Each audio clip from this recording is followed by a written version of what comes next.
કાકાને પૂછે કાકા અવસર શાનો છે આપણે આંગણે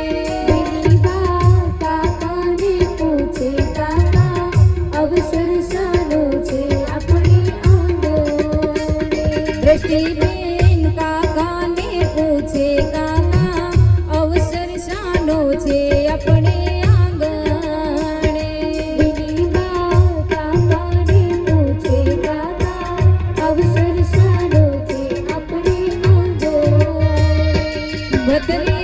તુજને પરણાવો રોડા કુટુંબ તેડાવો યાજે અવસર આવ્યો છે